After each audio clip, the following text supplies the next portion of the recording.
This episode is sponsored by Zenro Clothing Co. Pick up your tees and or accessories at zenroclothingco.com and be sure to use offer code Socrates at checkout for 20% off select items. Also, if you're not into spending the money, just check out the Zenro radio playlist. zenroclothingco.com, music for your everyday. This episode also sponsored by The Portian Bakery. If you're located in the Portian area of Scarborough, Toronto, be sure to check out The Portian Bakery, say what's up to Arville, and pick up a donut or two. Baked daily, crafted with love. This episode also sponsored by Podbean. Podbean is the podcasting platform of choice. It's the one that me and Vish use, and is great, you know, if you're looking to start that DIY podcast yourself. Definitely check out Podbean. Use the link podbean.com/SocraticGamers and gain 1 month of unlimited podcasting for free. Test it out, build that content. Anyone can podcast, right, Vish? Yep. Start a podcast and get your ideas out there. All right, enjoy the episode.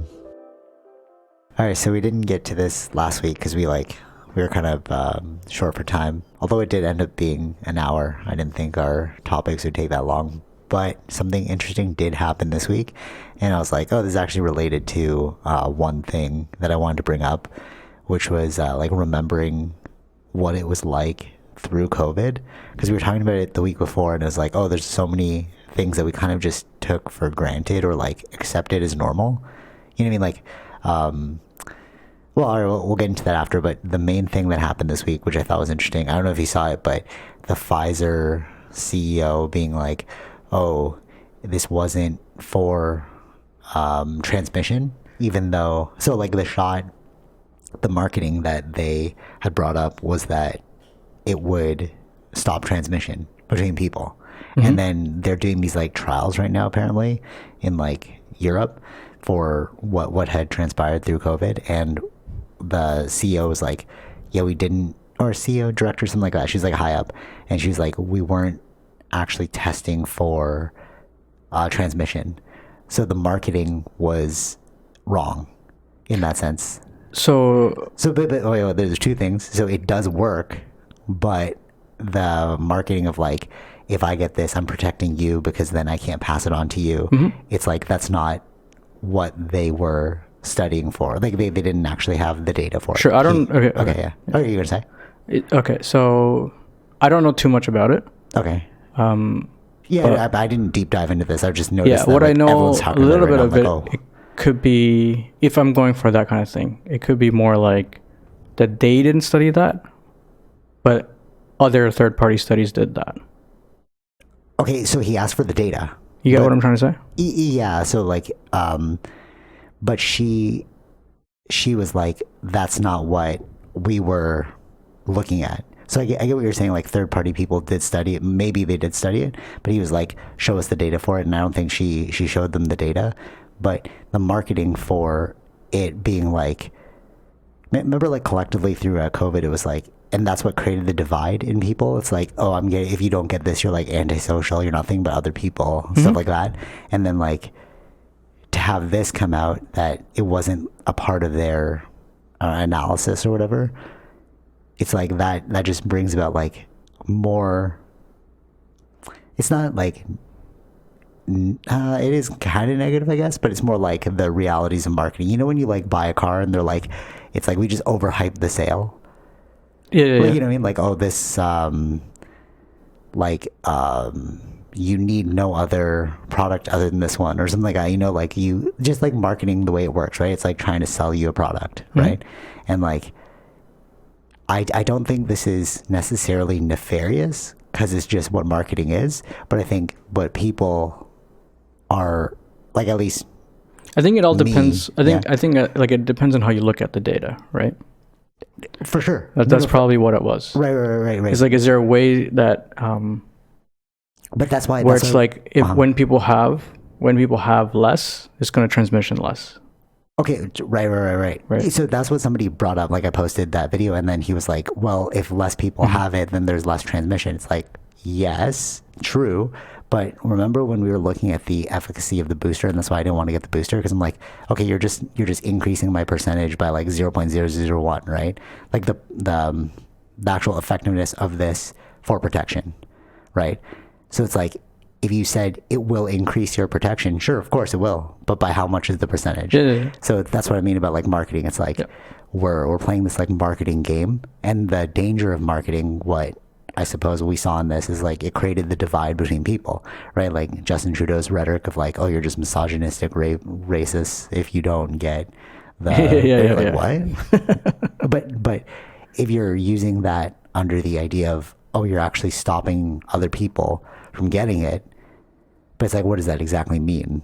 You know what I mean? Like on the surface, if I said like, well, I'm protecting you, but to what degree? Like, how does the protection work? Nobody asked that. We were just using the slogan of I'm protecting other people.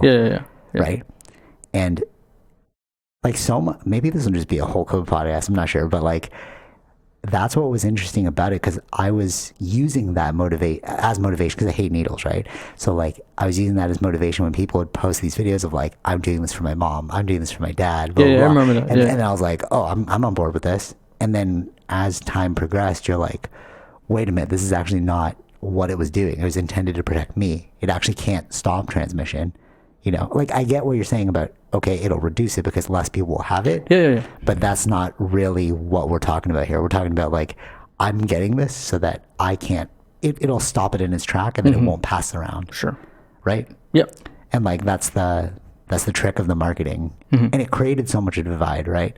Like people, if you read the comments on this post, like it's like, oh, the sheep, we knew the whole time everyone who got the vaccine are just sheep, you know? And you're like, but not really. It's like both sides are like extreme left, extreme right kind of thing, you know what I mean? Like, but it's so polarized. It's funny. It's like by going or by getting the vaccine, it's like you're a sheep. But then when you're not taking the vaccine, you're doing the opposite of them. So you're not really free. Wait, what do you mean? What? Well, so you're not really free. You're just deciding not to do it. What I mean by that is like, did you actually look at the study to say that it's not working? That's why I chose not to do it? Or you're saying no because they're saying yes? Totally, yeah. It's, right. So like, it's like you're still a sheep in a way. Right. And unless you read the data. Right? Exactly. Did you actually read the data and then say no? Or did you just say no because they're saying to take it? Totally. And I think that like, I feel like, it's probably just going to be a whole COVID podcast. The thing that I think is really interesting about what COVID showed is like, it was a psychological experiment. Like it really showed you in real time what these tools are, like marketing, right?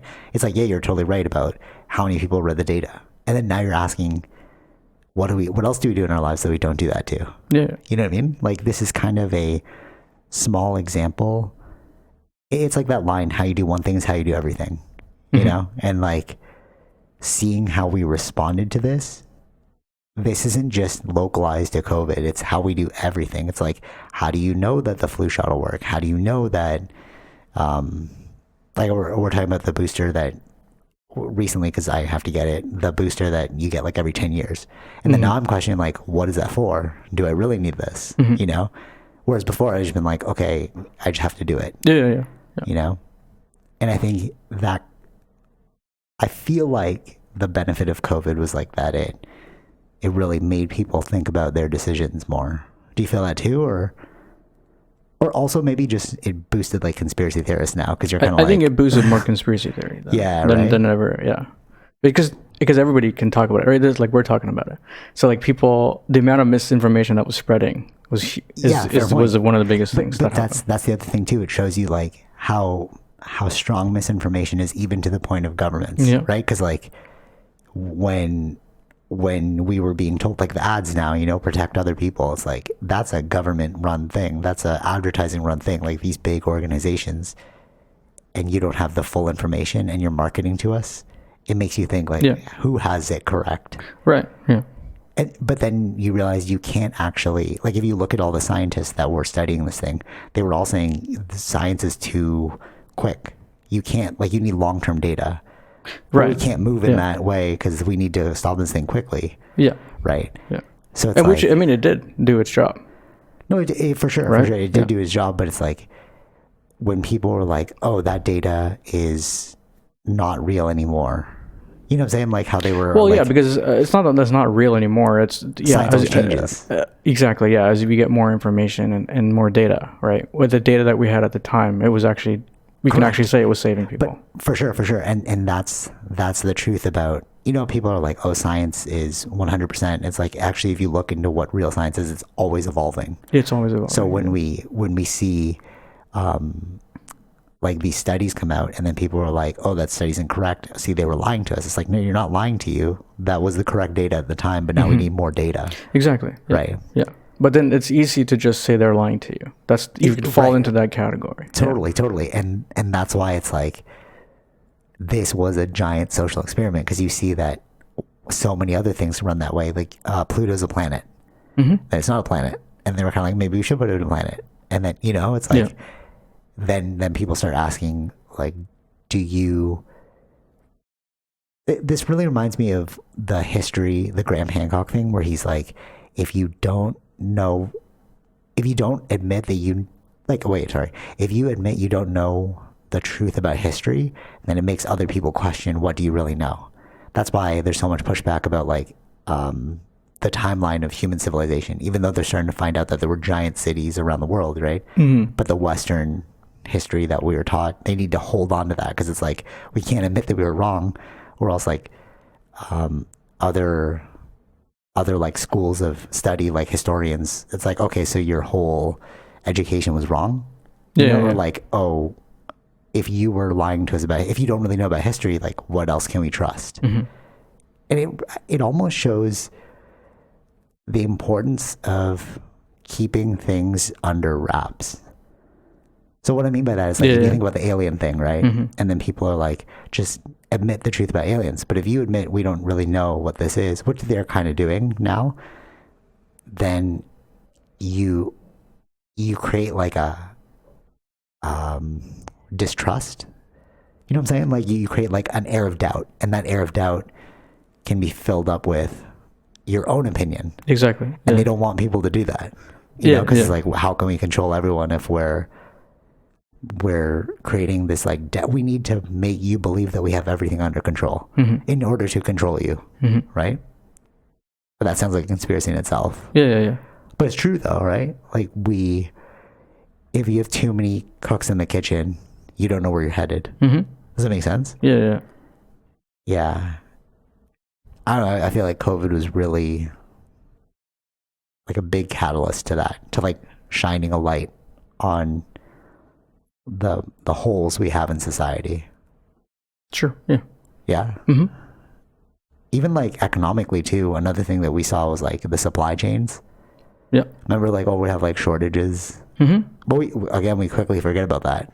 You know, we forgot that there was a time where you couldn't get all these products in store. Yeah. Right, and then you were like, oh, I mean, like, we forget the early times of COVID where everything was shut down. Yeah, totally, right? Oh, that was another thing. Okay, yeah, totally. That was another thing that... All right, let's go into logistics first, and then we'll get into the shutdown, because that was shocking too. So logistically, it's interesting to see that we have so much dependence on world economies, you know? So it almost, with this looming World War III, it almost makes no sense to jump into World War III, because where are we going to get our supplies? Like, we were angry at China, but we rely so heavily on China. So we need to figure out, there's a huge movement right now about bringing manufacturing back in-house to America. There's like a bunch of companies that I follow, and they're like made in USA, like, you know, because if this does happen again, we're kind of like, where are we going to go? You know, simple things like masks, and like, food shortages was crazy. Like, oh, toilet paper was a big one. Everyone was hoarding toilet paper. That was just hoarding. But it was like, what for? Who created that? You know? The toilet paper company, I don't know. Right? You know what I'm saying? Like, it really showed you how, like, hoard-like we are. You know? Like, why were we hoarding toilet paper? I don't know. I don't know. Like, I don't know why that happened. Why that became the big thing and not masks or something at the time. I don't know. Or like baby food, or what do you want? Like antiseptic seems like it should have been hoarded. You know? Like polysporin and alcohol swabs, something like that, like something logical, but not toilet paper. That was a weird one. And like, again, it's almost like we we're on to the next thing really quickly, because now we're thinking about the recession, the looming world war, all these things, and it was almost like a bad dream or something, you know? Right. Okay. Yeah. You know what I mean? Like, even when you think back, you're like, what did I do in that time? It almost seemed like a total pause. Like, you have to account for COVID, right? You're like, how old are you? I'm this age. Oh, but it almost feels like you're younger than you are, because those 2 years almost felt like we were like fully right. Yeah. Not doing anything. Yeah. You know? And there were like massive like layoffs, no travel. Yeah. Right? So many things that were just put on pause. I mean, only now is when they've actually just, for Canada at least, they just removed that arrive can. Totally. So that actually makes it easier for people to travel, because I think that also stagnated people from traveling. For sure. Yeah. You had to pay like all the extra fees to go. Like, I really like traveling, but I really didn't want to travel. Like, you'd have to pay extra. They could just randomly pull you aside, do a COVID swab. Yeah. It feels so invasive, you know, like shoving something up your nose. Oh man. And then when you're in a different country, you also don't know how they're going to react to you. Right. Because each country had a different You have to know their rules. Yeah. Right? Yeah. Everyone had their own, their own rules. It seemed very up in the air. Like, everything seemed super up in the air. Yeah.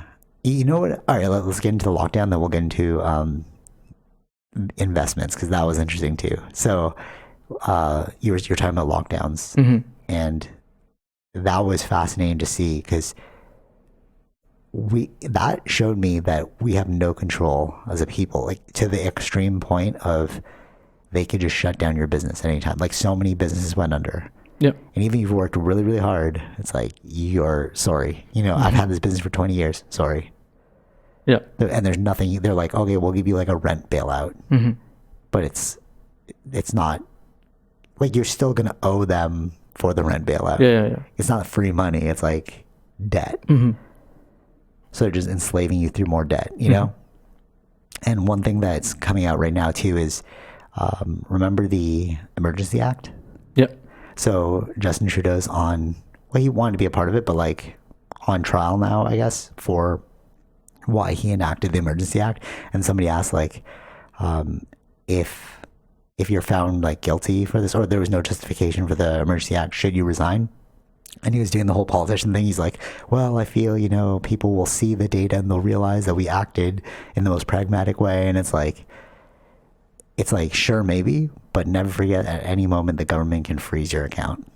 You know what I'm saying? It's almost like these are like signals that I feel nobody's paying attention to, as like important things that you have to remember, that you're not actually in control.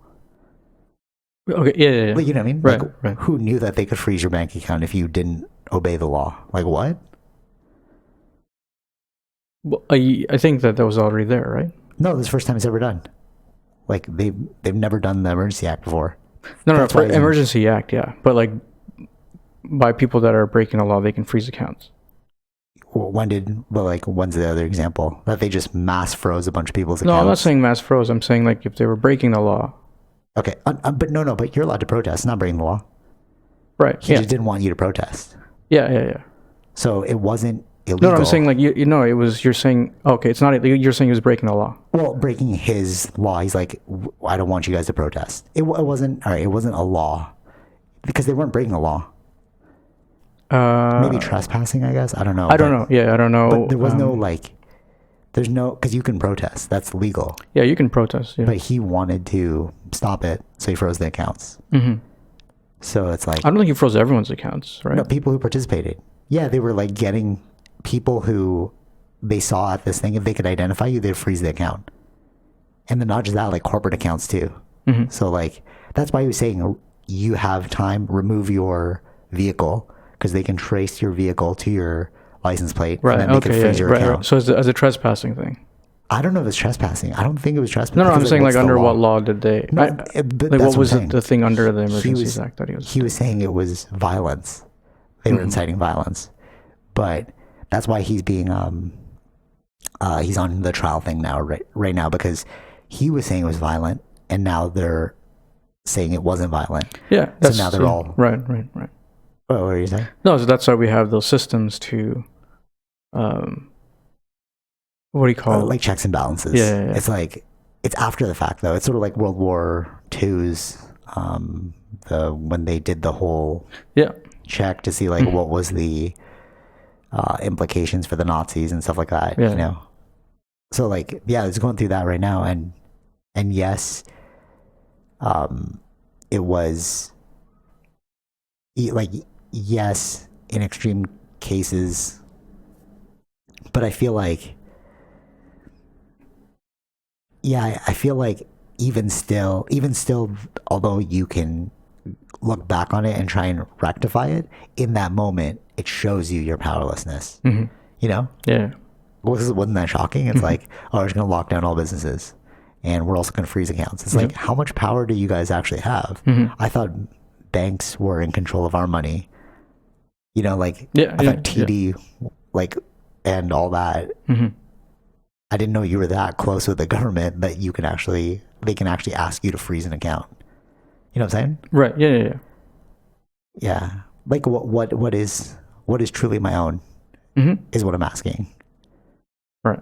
No, that's a question. Like, what is truly our own? Yeah, just you got to abide by the laws. That's the main thing, right? Yeah. And it's like, but if they tell you you're breaking the law, then it's not really my own. Yeah. Like, I think we've built up this. Well, we have rules against, I guess, in technical, like criminals in that sense, right? So but it wasn't criminal though. That was the thing about the protests. That's why they're going under this review now, because it's like, what law? No, I understand that. Yeah, I understand. I mean, that's why it's under the review. Yeah. Yeah, right. And what's crazy is like, we give ourselves this idea of a sovereign free country, like independence. Like, you can come here and you actually own things, right? But and then we contrast that to places like China and North Korea. It's like, no, the government owns it and they control you. And you're thinking like, well, it's not like that in Canada. But then it kind of showed you like, oh, it could quickly turn into that. You know, and I think that we're not putting the pieces together, like as a collective body, we're not putting those pieces together. Like, I don't feel like anybody's really, like, when they did the freezing of the accounts, people were like, yeah, totally. But I'm like, wait, no, do you understand the implication? Or like the signaling that it's like, you really have no control. Do you feel that too, or no? You have no control. Like, at any minute we can become China, like communist power. I don't think so. Okay, why? Some of these powers come with timelines, right? Totally, yes. But it's like, no, I timelines and laws, right? So that's why, if it was like you're breaking the law for a thing, we can enact this emergency act and freeze your account. Yeah. So like, that's why we have that's why we have these checks and balances as we do, right? But in the moment, right? It's like, what I'm trying to say is like, yes, we do have checks and balances, but at the end of it, it's at the end of it. Yeah. So what happens if we go so well, no, far I'm saying like, direction? if it was still going on, you still have the checks and balances. You get what I'm saying? No, what do you mean? Like, if we still have the emergency act right now going on. No, we don't have it on. No, I know that. Yeah. I'm saying if it was still going on, you still have the checks and balances. At the end of it. I don't think it's necessarily at the end of it. Okay. It's just, it already ended. That's right. But it doesn't mean it's because it's at the end of it that you can still have checks and balances happening. But do we though? I believe that's how the structures are worked. I don't know 100%, but like I think that's like, it's just because it ended and then now we're doing it now, or is it that? No, I think it's because it ended. Or is it that it was going to be checks and balances going to happen? Like, there's a timeline. So you think that there was like, as soon as you enact this emergency act, we have 6 months before we check you. Maybe something like that. I don't know. Okay, I guess because I don't know. I can't say. Yeah. So you're saying like in the most optimistic fashion that you'd think that it was, but I'm thinking. I don't think that's what I'm saying. Like, I don't think, because we have different parties, there wouldn't be someone having full power like a communist kind of government. I see what you're saying. Yeah, because people, but no, right. I see what you're saying. But also, it's who's ever in power at that time, even if the other party doesn't like it, because they didn't like it. There was like people telling Trudeau not to do this. No, there are other parties that didn't like it, but the other parties didn't stop it though. No, they worked with that government. You get what I'm saying? So they included their votes with his government. Okay, yeah. So that's why it would pass. If they included it with the other government, the other parties, it wouldn't have passed. Right. No, or sure. Yeah. Sure, totally. But what I'm saying is, so let's say all parties agree that they want to lock us all down. Well, they did do that, but if all parties agree on this thing that makes us more communist, there's no way around it. Yeah, but we don't have all parties necessarily agreeing always like that, right? Because we have different... Sure, but we did get locked down. No, that's majority voted on that. Right. Yeah. But what I'm saying is if we're working off of a majority system, right? Mm-hmm. So majority is we're all going to be locked down. So we get locked down. That's a very communist thing to do. Yeah. Right? Even though they like blanketed it as like protection for us, but now we're seeing, oh, that wasn't really protecting us. Right. Okay. Right? So that communist thing, right? And then the only way to counter that was protesting, which is what they did. Sure. Yeah. Which is what the trucker movement was, to protest the lockdowns, protest the vaccines, right? And then Trudeau was like, no, you can't protest this. Right. You guys are being violent.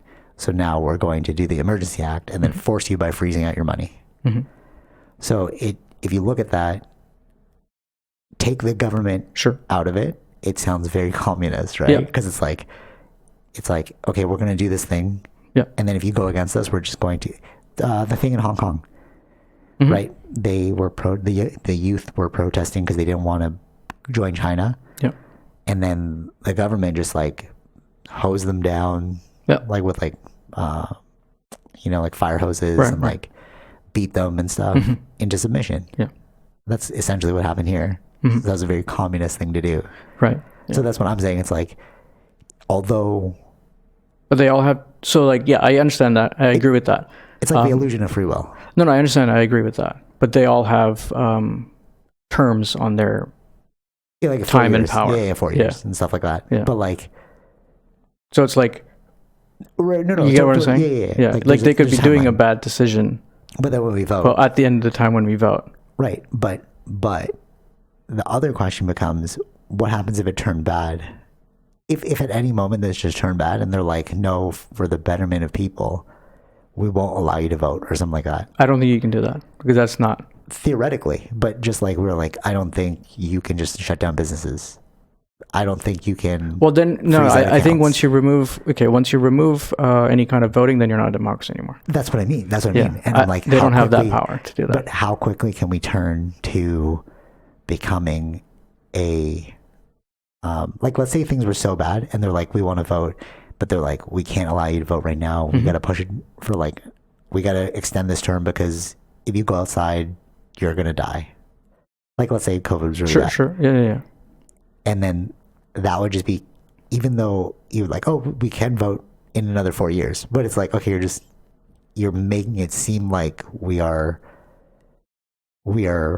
democratic, but you keep pushing down, like, just like lockdowns, like, we all thought we could keep our businesses open. Yeah. The thing is, like, they didn't, right? Even in the midst of the COVID, we had a voting.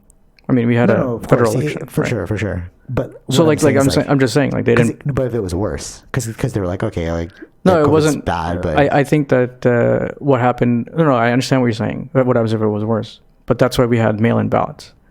That's what we had. We had other ways of actually doing the voting if people didn't want to go in. Yeah, no, totally. I get what you're saying, but what so I mean I think to stop it or to stop having the voting ever happen, I don't think that's going to be able to be done. Okay. Yeah. Because we did the mail-in ballots. We did, like, for sure. Yeah. I mean, like, yes, I would like to think so, but the actions now make me wonder how much power we really do have. That's what I'm questioning out of this I understand whole thing, that, yeah. But I think for the voting thing, we do have. Because, or else it would have been pushed. Right. Or like people were doing the mail-in ballots. But that's from the perspective of we were allowed to do that. Yeah. But it's always optimistic until you see the reality. I understand that, yeah. But like, how worse would you mean that we can't do mail-in ballots? I don't like what happens if they're like, people are dying in the streets, so we're going to have to not allow them to come into work. The only people outside are the military. Remember like the lockdown? No, I understand that, but I'm saying for the voting. No, for sure. But, right? But the term still ends. But who's going to collect the votes? If they're like, all of our government workers have to be on pause right now. We can't actually run the system. Right. That's what I mean. So it's like, sure you could vote, but who are you going to vote to? So then you need people to collect it. You need people to work. Yeah, or like it has to be digital. But who's coding the digital? That's what I mean. It's like, what happens if they were like, if it was really bad, they're like, you guys can't come in. I understand what you're saying. Yeah.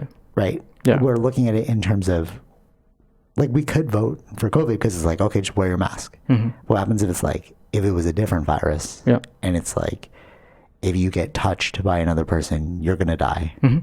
So then what do we do in that situation? Right. I get like, we got lucky with COVID because it didn't really show us the full power of the government's strength.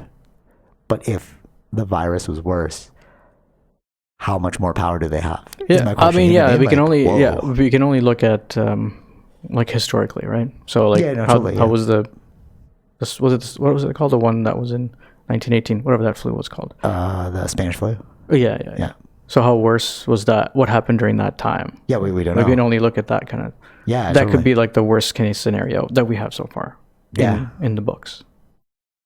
Yeah, but that's what was freaking me out about the whole thing. I'm like, if this thing was much worse, what would this have looked like?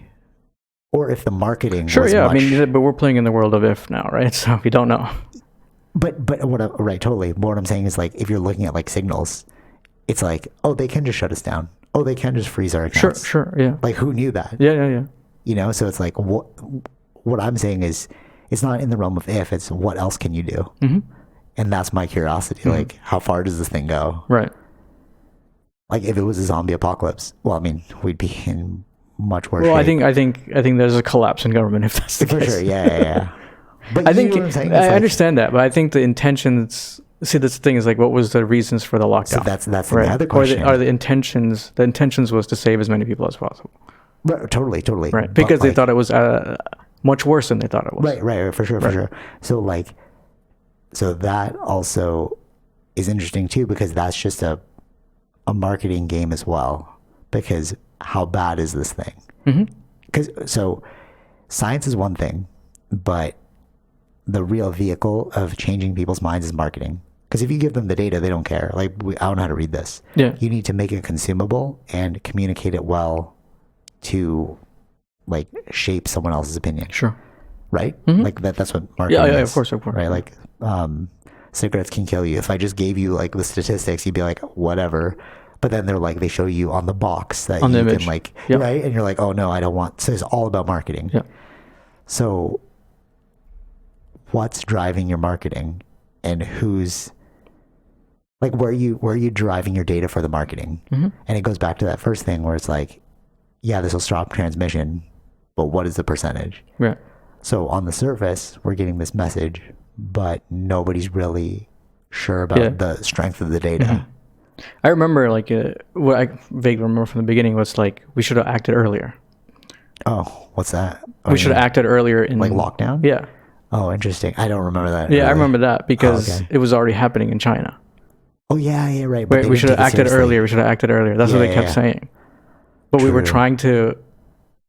We don't know how actually severe it is. So then when we acted, it was like, did we act too late? You know what I mean? True. So there was also... These are the things that the government's dealing with. That's like, we don't want to actually do the lockdown. But do we have to do the lockdown? When is the right time to do the lockdown? Right. It's like that kind of thing is figuring out is very difficult. Yeah, that's very true too. Yeah, I mean, it's tough because you don't really know. You don't really know, but you're also seeing the effects in China. But then you're seeing, you know what I mean? It's like, but you're not getting all the information from China because it's happening in like, they were blocking the information that was coming out. Yeah. The doctors, I remember, like trying to send out information to the world what's actually happening. Yeah. Right, so it's like, And speaking of like what's actually happening too, where does this thing originate from as well? Sure, yeah. That's another big question. Like everyone keeps talking about the bat that was eaten in the wet market, and then now they're thinking that most likely it was a leak from the lab where they were studying the viruses. Yeah, because they were studying the labs, or they're studying in the areas where the wet markets are, right? Because that's where a lot of the diseases were coming from.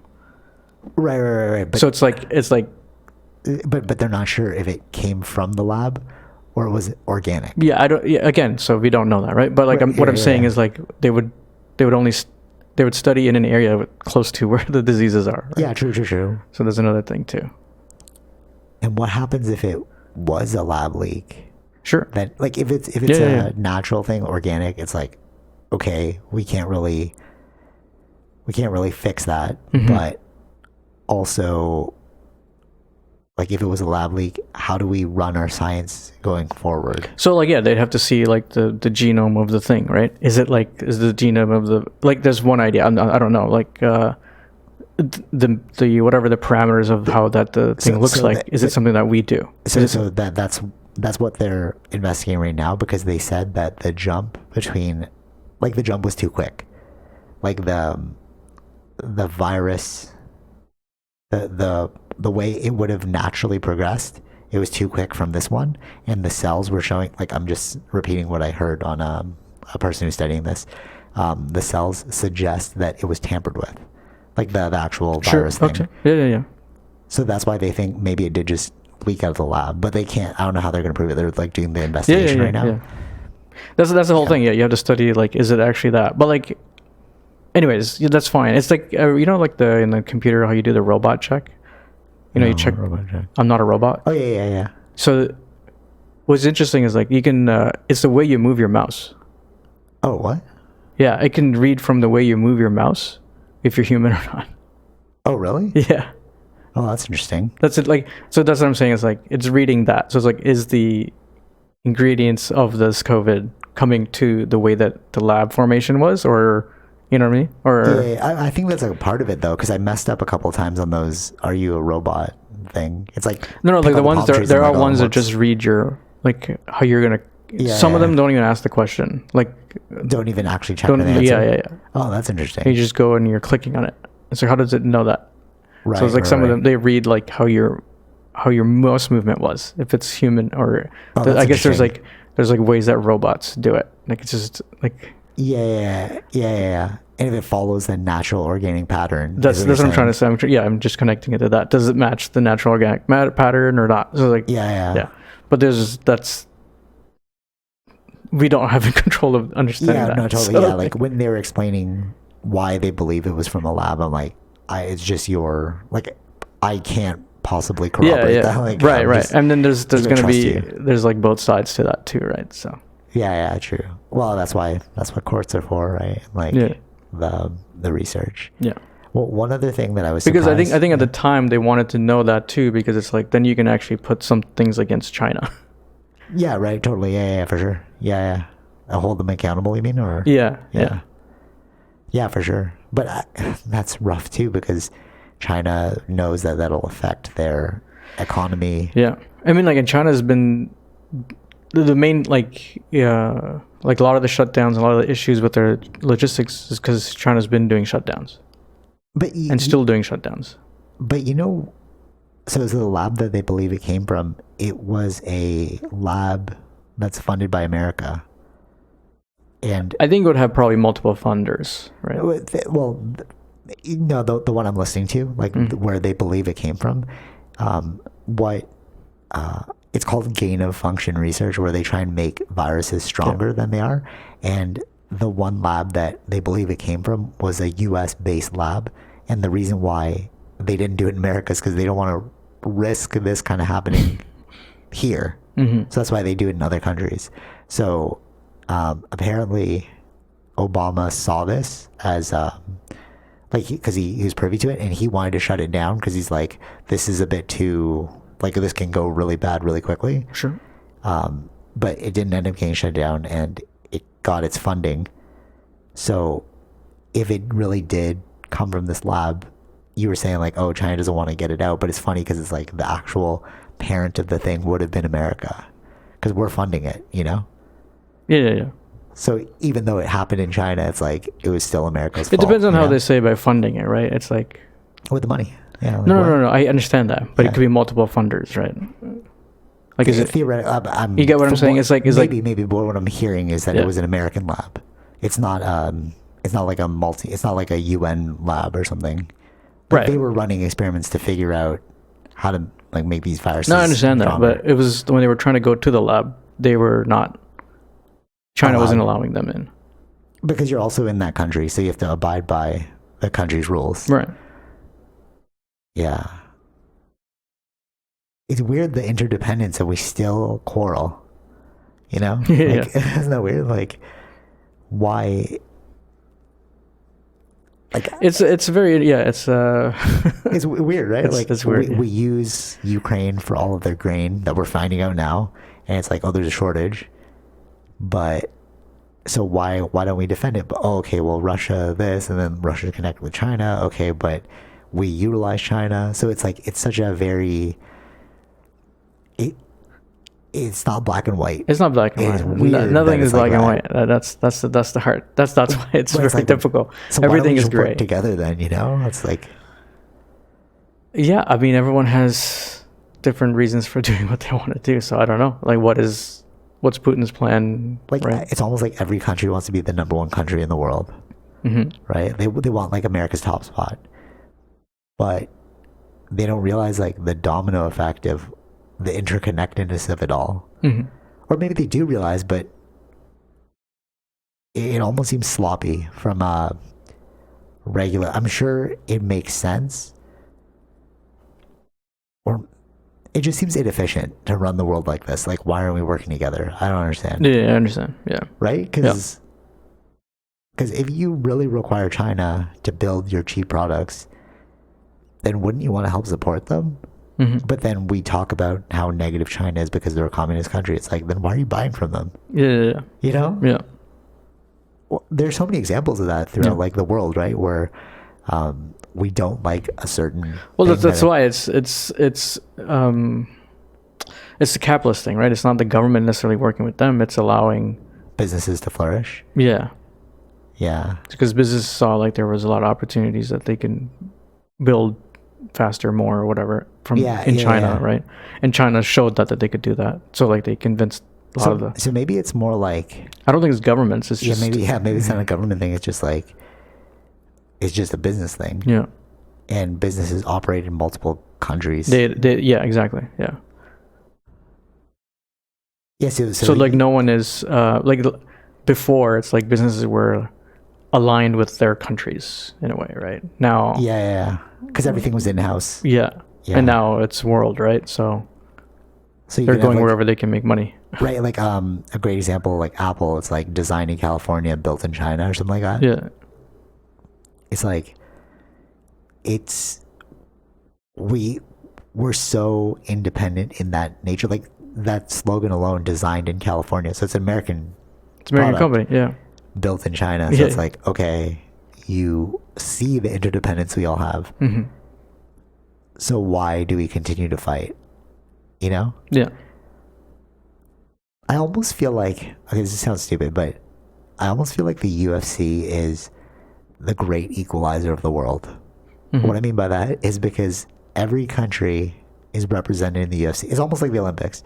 Every country is represented there, and they all work together. And there's no like, if you create so much of a ruckus outside of the ring, then they'll kick you out. You know, they'll like, because there's laws for that. It's like if you beat up another fighter. Sure, yeah. No, like, I mean, that's breaking a law, right? That's actually, law. You're signing to something inside of the UFC. Right, and then just wait till you get in the cage, and then more often than not, when the fighters actually fight together, they end up like squashing their beef in the ring. Like they might hate each other outside, and then they squash it in the ring because they realize that the other person's human. So that's what I mean about like UFC is the great equalizer, because it's almost like different countries are just coming together and then the solidarity is demonstrated right in the ring. Yeah, I think what that mainly shows is that just people are people, right? Yeah, right. That's the main thing. Yeah. And then that's where we're all the same. Yes. Doesn't matter where we are, right? So, we're all human beings. Totally. So I think that's the main thing. There's the behind the scenes videos. Like if you check out Will Harris, this guy who like films fighters, especially Khabib. So a lot of people he's like Khabib's super Muslim, right? And he's Russian. He's from Dagestan.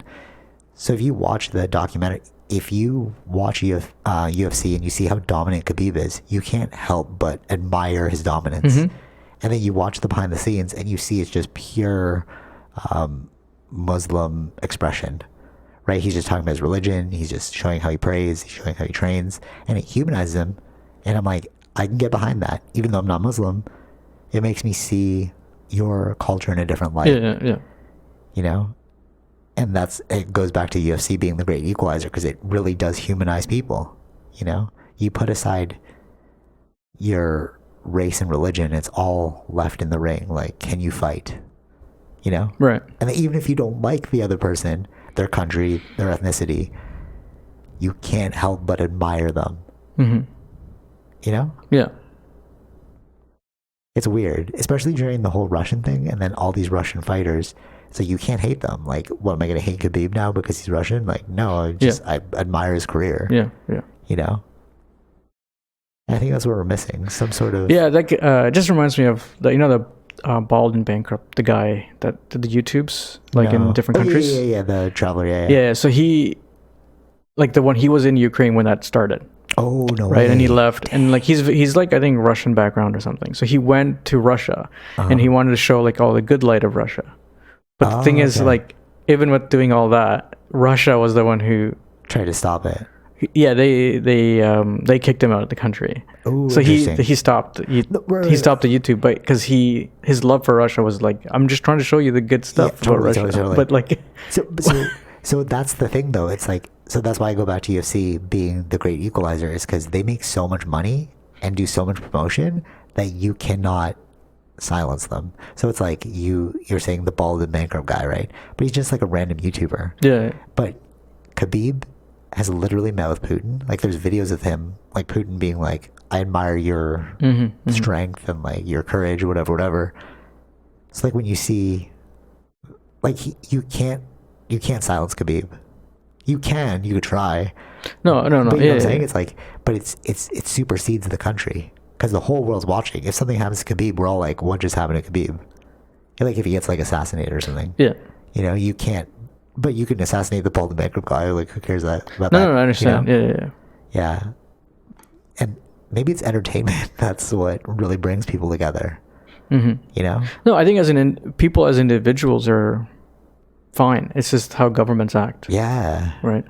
So, yeah. In fact, that's how Putin wants to act. That's how Ukraine is acting. Or, you know what I mean? It's yeah, totally, yeah. Or that's how America is acting. So it's I think, yeah, just individual people they'll be fine to get along, right? I think maybe that's maybe that's what it is. We need a one world government. You know, people are oh, I don't want a world government. Yeah, but then the one world government it would actually help us all. But then I understand who's that. the one world government? But then I understand that. But that's the whole point of it. Is the one world government? That's the whole thing about the conspiracy. Yeah, no, exactly. But no, exactly. They don't want that.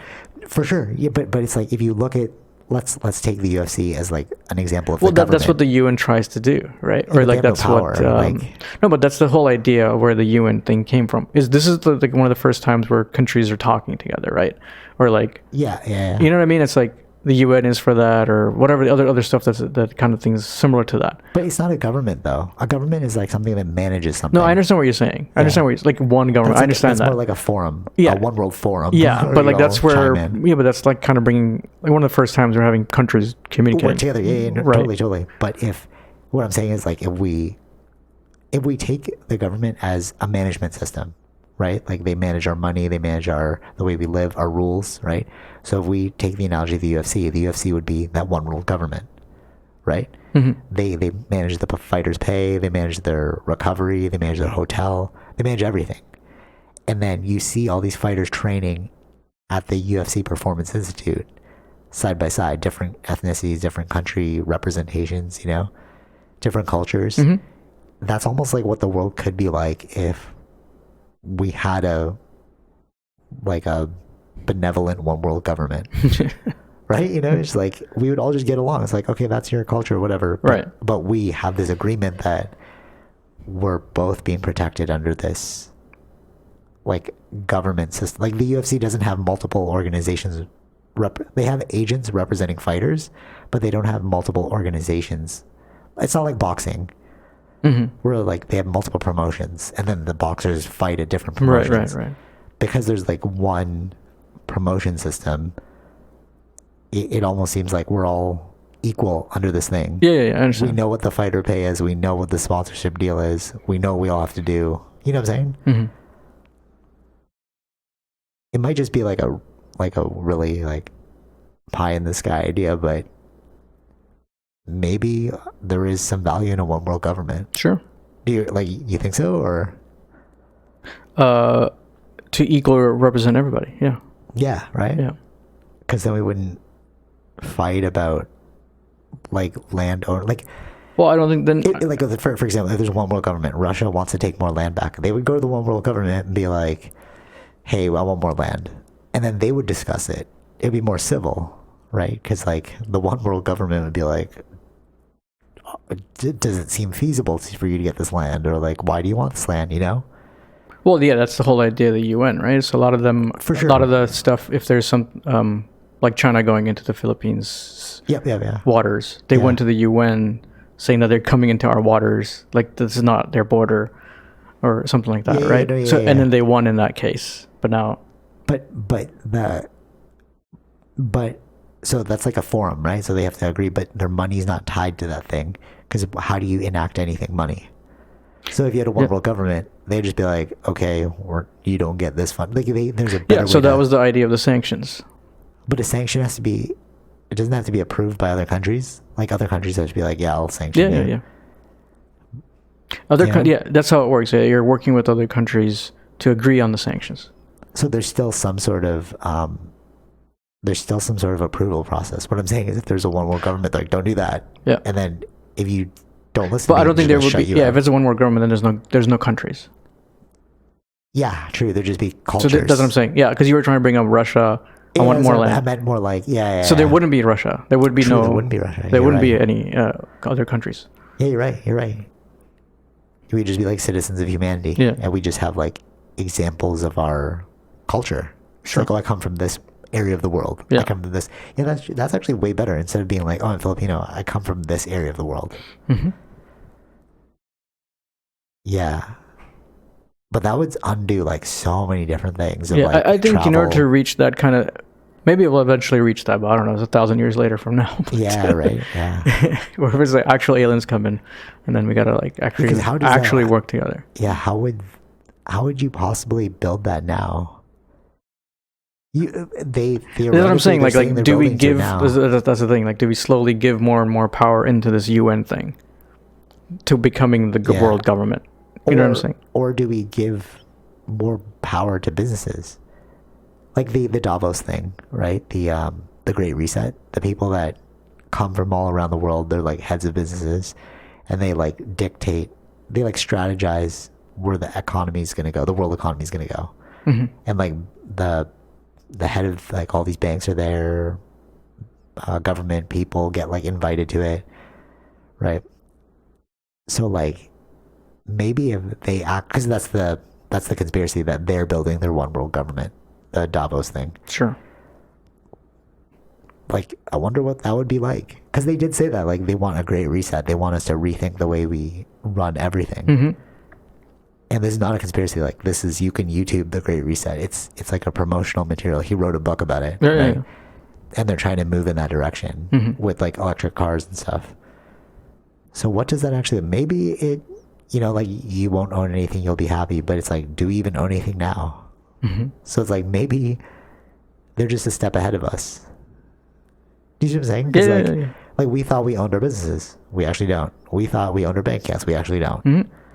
We thought we owned, that's the other thing, the vaccines. Like, do I need to get the vaccine? okay, well, you can't come into, that's the vaccine passport. We all forgot about that one. Yep. That was a big one. You couldn't go into restaurants unless you showed that you're vaccinated. Yeah. That's one of the main reasons why I got it too. Like after the whole hype of doing it for other people went away, it's like, okay, so it turns out I won't actually protect. Like, you can't rely on altruism, so we need to rely on like mobility now. You know what I mean? Yeah. So we can't go to these restaurants unless we show that we have double vaxxed, which is crazy, you know? Yeah. And like, where else does that go? Like, what other, because that was the fear of like, what does the vaccine passport turn into? Remember that? Yeah. Where they're like, oh, could it become a social credit score system later? Like, maybe, you know? Yeah, at the time, yeah. But thankfully it's gone now. Yeah. But it is interesting that we could so easily fall into that, you know? But I guess technically we didn't, so yeah, it shows that that's not really something to worry about. I don't know. What do you think? Yeah, I think so. I mean, we saw that these things were put in position for certain time limits, right? Yeah. So that's generally, and they really did keep their word. So it's like, okay. Yeah. They did, I think, one time extended, I think, but like for like a few months. Which one? The passport? The passport, I think. I didn't even think about that because we already had it, so I was like, that's no, just I know, yeah. But I've been reading. At that time, I was like all on the news, right? So it's like they had time limits and all these things. Yeah. So, as long as things went well, you know. Exactly. Yeah. As long as it was doing whatever it had to do. So. But that's why I can't take this other stuff, like going back to the marketing thing. I can't take these things seriously anymore when I see, you know, make sure you get boosted so we don't have a bad winter. Like, I'm still getting those like posts about the government trying to tell us to get boosted. Okay. Even though it's like, it doesn't seem that bad anymore. Most people have already gotten COVID. The type of vaccine that you've developed isn't even for this new strain. It was for the original strain. Well, the new boost is not. Right. But I'm saying that with the other like when we were the third dose. Yes. Was it the third, fourth? Third. What? How many boosts do we make? 4, right? Yeah. Now the fourth one is the new one. Omicron one. Yeah. Right. So I'm ignoring that one. What I'm saying is like the promotion of these boosts, even though the numbers were going down, it was like, why are we focusing on the boost? And then you look at the statistics and it's like, it doesn't really protect you that much. And then people who did get boosted still got COVID. Right? Like, you know, people who got boosted and they still got COVID. Yeah. So it's like, well, it didn't work. You know? And then they changed the marketing to, well, it's keeping you safe. Yeah. Right? Yeah. Oh, do you not feel like, not shady, but like apprehensive at all? No, because I think that the intentions they were trying to do was for benefit. Yeah, you're right. Totally. No, from their point of view. Yeah. So it's like they believed that what exactly. they were doing was correct. Yeah. But if we take that, it's like we believed that converting indigenous people into Catholics was correct. Yeah. We believe that slavery was correct. Yeah. You know what I'm saying? Yeah. So it's like that. I see what you're saying, but if you look at more forward thinking, it's like, it's not nefarious, but like there's like a shortfall there. It's like, you may think it's correct, but it's not the best course of action. We don't know if it's necessarily it could have been how can you say the best course of action? Isn't that the intention is trying to do the best course of action based on the current understanding? Right. According to the majority government, because you had opposing government sides saying the opposite. Sure. So it's really, so when you're saying the best course of action according to the one that's in majority power. So what about the flip side of that? Maybe that was just as viable as a solution. Well, I'm not saying that. That's why we have other other whatever, like the other ideas, right? Right. To discuss. But it's like I can only think of like Trump. Trump was there, right? Okay, yeah. In his time. Yeah. The thing that was happening in America, right? Wait, with what? They had like bodies in trucks. Oh yeah. Trucks full of bodies in New York, right? Yeah. That was hit the hardest. So this is coming. You know what I mean? Like, is that the other side? Like that's what it would have looked like. Could have looked like that. For sure. And what I'm saying is, does anybody know? And that's my skepticism. Mm-hmm. It's not that once I was right, once I was wrong, and you're like, oh, but everyone's doing their best assumption of what the way out is. Yeah. But what I'm saying is like, maybe you both don't know. And that's the scary skepticism on my side, because it's like, if we both don't know, then it's more about who can. And we don't really know what even the other, like the conservative government for here. We don't really know if they would have done that or not done that. No, totally, yeah, for sure, right? For sure, because they're gonna act as the opposition. Yeah, for sure, right? Yeah, so that's their job. But if they were the ones in power, not Trudeau, would they have done the same thing? Well, yeah, we can't know that. We don't know that, right? We can't know so that, would they have actually just listened to whatever was being the current information at the time, and they would have done the same thing? Right, for sure, and that's why. Because there was like I can say like the UK's conservative government did the same thing. Yeah. Okay. Yeah. Right. But that's a conservative government for them, but they did the exact same thing. Right. So I'm going beyond parties. I'm thinking just in general of, do we really know what the best way forward is? And that's where my skepticism comes from, because it's like, yeah, you may think this is the correct thing to do. We all thought slavery was the correct thing to do. We all thought converting people was the correct thing to do. Yep. So it's like, if we look at it as we all thought that was the correct thing to do, mm-hmm.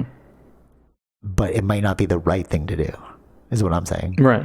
But we can only know that after the fact. Totally, right? Totally. Like, did what we say or did what we want actually happen or not happen? For sure. But then the question becomes, if nobody knows what the right thing to do is, how can we trust anything? But I don't want to say that nobody, because everybody did the same thing, right? Everybody did that. The lockdowns, the vaccine. Everybody did that. It wasn't like one country wasn't doing that, the other country wasn't. Wasn't there one country that didn't do that? We were talking about it. Remember you? Yeah, that was what I'm saying. But it wasn't like a vast of different countries doing different things.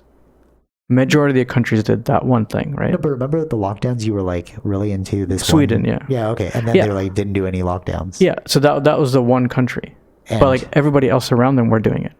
Okay, yeah, but right, you got what I'm saying. It's like the majority was doing the same thing, so they were following whatever the science was at the time. Majority. Yeah. Well, the other one was doing something different, and they had to deal with their consequences. And how did they turn out? Like compared to the neighboring countries for them, I have to double check again what it was like. You were talking about them doing really well. Like you're like, oh, they're going to bounce back. They were saying, I don't know, but they also apologized. Their own government apologized that they didn't do lockdowns. They didn't do a good job. But didn't every country say that they didn't do a good job? No. I'm saying like they are the ones who didn't follow the lockdowns and other things like that, and they apologized to their people because they didn't. Lockdown. They didn't do the right thing from their perspective. But what I'm saying is, didn't every country think that they weren't doing the right thing? Like, didn't they all apologize? That's why we're going through the... No. What apology of what sense? It depends on what we're talking about, though. Or what do you mean by your Sweden apology? Like for protecting their citizens, because the amount of people that they died there per capita wise, so more than the neighboring countries that did follow the rules. So were they saying that they should have locked down? Yeah. Oh wow. Yeah. Interesting. Like they should have acted differently. That's what they were saying. They had to do an apology to their own people because they're like, we should have locked you all down. Mm-hmm. Wow, interesting. So like their death rates was much higher than I think per capita wise, yeah. Wow. Okay, so we look at that as a small example of what could have happened.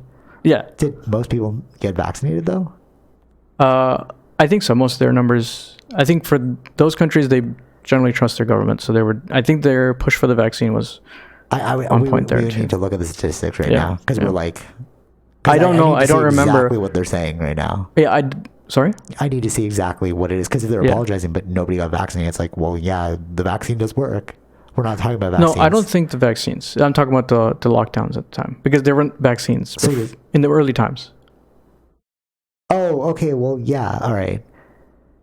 No, all right. But I'm not arguing about the vaccine. I'm arguing about the. Well, I'm not arguing, but I'm not talking about the vaccine, because we know that scientifically that does work. Like, you should get the vaccine. Yeah. But what I'm saying is, like, It was about the lockdowns. But you said that there was no vaccine at the time. No, they didn't do the lockdowns. No, I know. But what I'm saying is, are the lockdowns warranted once you have the vaccine? So that's what they were apologizing for. That they didn't give the as Amazon order. That they didn't give the. Maybe I should wait. I shall settle down. So they're apologizing that they should have locked down when they didn't have the vaccine. Yeah. No, that makes sense. Yeah, of course, because then you have no way to protect your people. But I'm saying, once you had the vaccines, because we already had the vaccines, the lockdowns were still there, even though we had the vaccine, and the even the vaccine certificate thing. What? The vaccine passport. Yeah, I remember that's what the protest was. The trucker, right? Like, they wanted, like, the mandatory vaccination and, like, the passport system. They wanted that to go. Yeah. So, like, when is it? When can you stop all that? I get what you're saying. Like, you're gonna wait to see what the like, you can't just open up right away, because you need to slowly open up. That is what they did, right? But what I'm saying is, we don't know what the correct course of action is, and we're seeing now that they might have been wrong in certain courses of action. So how can you trust somebody that's telling you to do something if you're like, I don't think you really know? Like, Sweden thought they knew. Yeah. Like, that was a great example of like, we thought it would be nothing, and now we're apologizing. So it's like, oh, how can I trust anything you say now? You know? Yeah. And I feel like nobody, and that's where the distrust comes from. Okay. Me, I'm saying. Yeah. And I think most people, because they're yeah. Because this was a very unknown virus at the time, right? But then spreading that towards everything, it's like, what else don't you know that you're just assuming about? Yeah. So they acted. What's the word? More precautionary. They added more precautionary things than with COVID. With COVID. Yeah, for sure. Yeah. But because they didn't want the Spanish flu. For sure. But COVID aside, I'm like, what else? What other areas of our lives do we not realize we're doing? For example, I saw this thing about, like, the potential for, like, brain cancer goes up if you use AirPods all the time. Okay. Like, we don't really know that. We don't actually know if that's true or not, or, like, what are the ramifications of the electric wires. We don't know what, or, like, living next to a power plant, or, global warming, like, so many things we don't know about. Yep.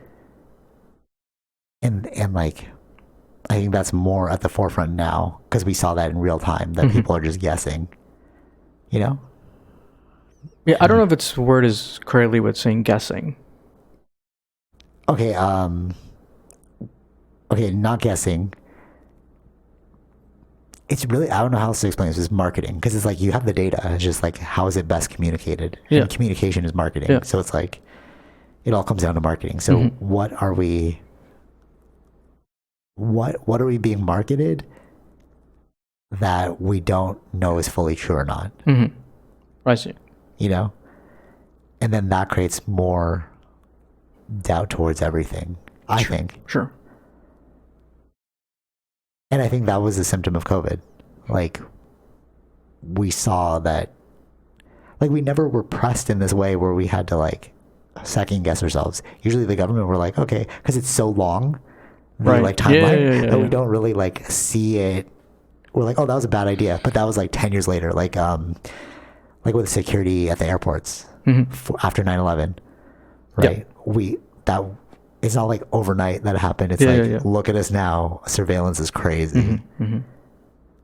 but it was such a slow, but if they just the next day surveillance went up, we'd be like, whoa, what's going on? Yeah. The medicine drip method of how we run societies.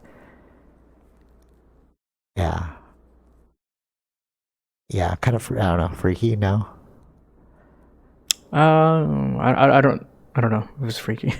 You're just like going with the flow of it. Like, that's kind of what we have I mean, what else can you do, right? Yeah. I don't know if I necessarily find it freaky, though.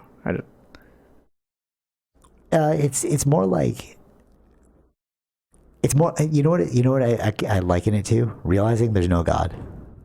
Because you think your whole life you're like, oh, there's a God, and then he'll protect me, whatever, and then you realize like, oh, I think we just made this God story up, right? And then you're like, wait, there's nobody protecting me. This is just randomly happening. Mm-hmm. We're all just randomly moving about. You know what I'm saying? Yeah. Like that's kind of freaky, because then you have to take ownership over your own life. Yeah. I mean, that goes into nihilism, right? So you can fall into nihilism. No, but for sure. But then it's like, what are you going to do with that? Yeah. It's like, are you going to, if you realize... It depends on how strong your mind is. That's what I'm saying. Yes, because that's what I mean. That's what I'm saying. Like, you could fall into nihilism and into depression and I think that's why never get out. For sure. And I think that's why people need things like religion, and they need things like government. They need these things that hold the metaphysical world together. Because the physical world, you can't change it. We need structure. That's what it is. It's a structure. Yes. And the metaphysical world has no structure. Yeah. Right? Because it's intangible. Mm-hmm. Like, it's just in our heads. Like, why don't I run the red light? Remember that example of like, if you're in the middle of a desert, nobody's around, and there's a red light, do you stay or do you go? Mm-hmm. There's no camera. I asked you guys this, right? Yeah. And it's like, I think everyone said like, I would wait. I'm like, yeah, why would we wait?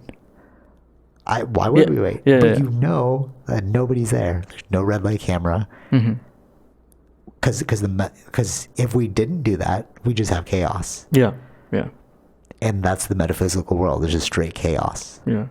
It depends on which world you're coming from. We're coming from a world that follows traffic lights. So there's other countries that don't. No, but like, I'm just saying. Like, there's so many other examples aside there's from, you go to India, there's like, there might be traffic lights, but no one is paying attention to that. Right, no, you're totally. And that's chaos, and you can see the way that their chaos works. But they still do other things. I just use the. No, I know. I just making a joke out of it. Yeah. Or I think, what was that one a couple of days ago? Like we never. I understand what you're saying. There's cultural things that people follow. There's as a standard. Metaphysical, like, heuristics we have to follow in order to progress through life. Yeah. Like the question of like, how do you know that thing's solid? We've never touched it. We just assume it's solid. Right. But that's like 90% of our world. Like, that's what I'm saying. Like, if you're living a world like that means you're not, like, you're just making sure everything is real. Yeah, no, exactly. You have to touch everything, right? Yeah. And then, But then you're just, there's a lot of time wasted in that sense. Yeah, totally. Yeah, right? Yeah. It's not really productive life. Yeah. You have to really, but that's why, spirituality is super important. Not just spirituality, but like order. Yeah, super important. I think structure. Structure, Yeah, I feel like structure is something very much needed in every human. Or else you're gonna like just fall into the abyss kind of thing. Like, it just. Yeah, totally. I 100% agree. Yeah. There's another good example of the psychology, like, speaking of structure and order, the ramifications of the fear related to COVID. Mm-hmm. So we built up the structure of, you need to sanitize, you need to stay 6 feet apart, you need to do all this. But then what happens if you break that now? But they built their lives around this new structure. Yeah.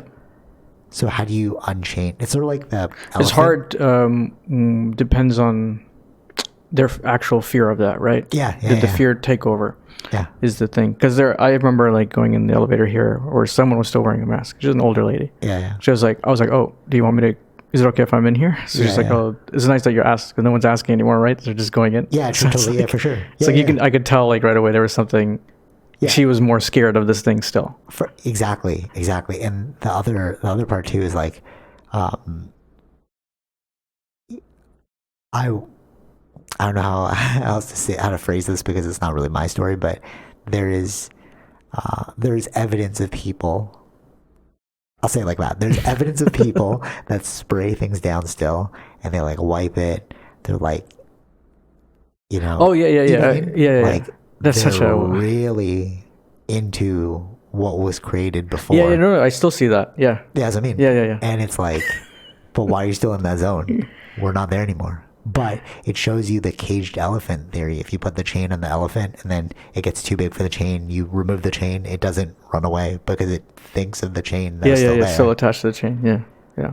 So like these metaphysical order structures that we've created, it's like, how do you undo that? Mm-hmm. That's another thing that's like, or you've I understand what you're saying by undoing that, or you just added that to your structure of life, which is like cleaning up bacteria. But for sure, but what does that do to your psyche? Now you think everything is dangerous. Yeah, you're thinking, yes, yeah. You're in that fight or flight mode. Like Gabor Mate's book, The Myth of Normal, and then he was saying how our entire society is built around trauma, and that's what's leading to cancers, right? Because we don't know what caused cancer, but we know that stress can induce it. Yeah, I think it depends. I feel like who will be staying with longer. I feel like those are like if they already have issues, like health issues. I think so. Oh, health issues. I think people who have health issues, I think that they're still afraid of this thing. Yeah, true. Yeah. Right. I know not all though. Not necessarily all, but I think that would be the majority. Yeah. Okay. Yeah. True. Because that's what it feels like. Propensity towards leaning in that because they have skin in the game. Yeah. So like that's who I see like doing the spraying thing because like he has like an issue, a health issue, right? Okay, yeah. So I get that, but I think those are the ones who are like, few and far between. Yeah. I feel like a lot of people, at least in our age, it's more or less we're back to the same thing as before. So how do you walk it back? Like going back to the government thing about like this is why I was like the skepticism, because it's like your messaging still hasn't changed. You should start doing bombardment of messaging saying that this thing is over. Chill, everyone. But they haven't done that. Because it's not really over. Or you don't have to worry as much. Everyone, chill out. You know? But there's been no messaging of that. But I wonder if that's because they need to sell the vaccine still. No, I think it's not necessarily just selling the vaccine. Because there's still a lot of people going to the hospitals for it. Yeah, but not... It's not like before where it's like, oh, we don't have any beds. No, it's not the same as before. But there's still like an uptick in hospitals, right? Yeah, okay. But I don't know if it's hospitalizations. But relative to the flu, like, let's think about that. Yeah, no, relative to the flu. Oh, okay, so it's still been higher? Yeah. But like, how much higher? Like there are surges. There's been like, is declined and there's a surge again. But how much though, is what I'm saying. Is like the thing with the, you can always say like, yeah, there's an uptick, and then we look at the numbers like uptick of 2 per people. You know what I'm saying? It's I don't know. They give a percentage, so. Yeah, but a percentage can be so small. Like it could be like 0.002 over 0.004. You know, and you're like, oh, well, that's a 50% increase. You know, you're like, but it's not real. Mm-hmm. It's not really 50%. Yeah. It is 50%, but if you look at the actual number, it's like they're both negligible amounts. Mm-hmm. I think that's one of the words that I learned about through COVID, negligible amount. Because I was like, that's so low. Right. You know? Yeah. Yeah. And I think that's going to be a really big thing going forward. Like, how do people psychologically bounce back from this? But, like, we really don't know, you know? Like, I think it's more of an impact on the kids versus the adults, because... Oh, yeah, true, because they were, like, building in that... They grew up with this, right? That's true, the first 2-3 years. So... I've heard stories of, like, kids that'll cry if you take off your mask or, like, don't sanitize. Yeah. So, like, that, yeah, see, that's the trauma for them. Yeah, right? Right. I think for adults, because we've lived here before COVID, we can still remember what it was like. Yeah, totally. Yeah. I think it's more for the kids than... Yeah. Because you were schooling from home. Oh, that's another thing, dude. Yeah. Right? Yeah. Homeschooling was crazy. Yeah. And then the amount of... Like, they know that there's been a decline in knowledge. Oh, my God. That's one thing we totally forgot. Yes.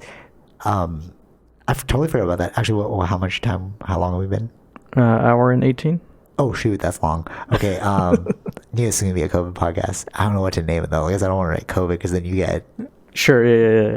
Well, we'll talk about it after. But okay, so that's another thing that's super interesting. Damn, I wanted to like change topics, but it's too long now. We need to wrap this up. But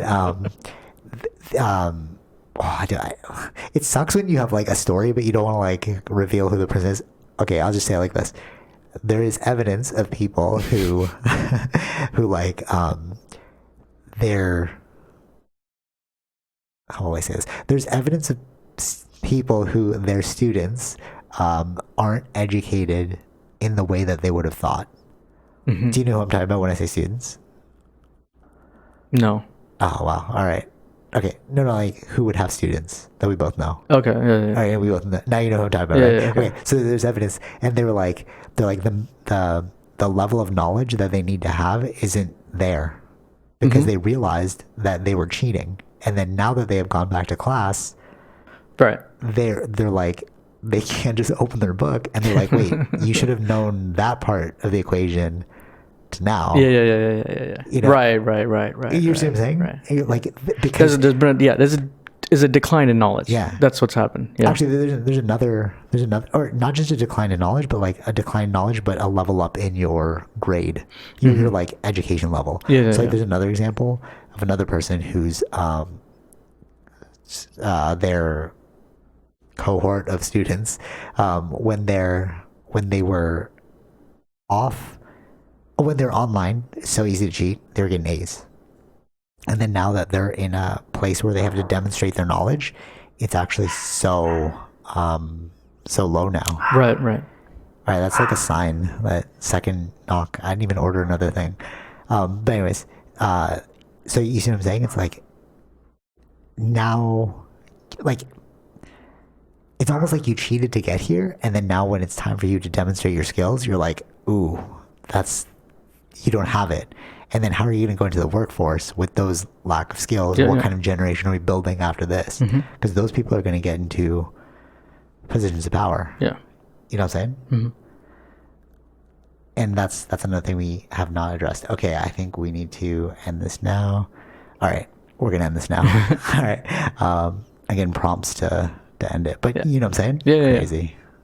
All right, till next time. Take it easy, Vish. Peace. Bye. All right. Hope you enjoyed that episode. Be sure to like, share, subscribe, all those fun things, and check out our sponsors: Zenro Clothing Co., Portian Bakery, and Podbean. Take it easy, Vish. Peace.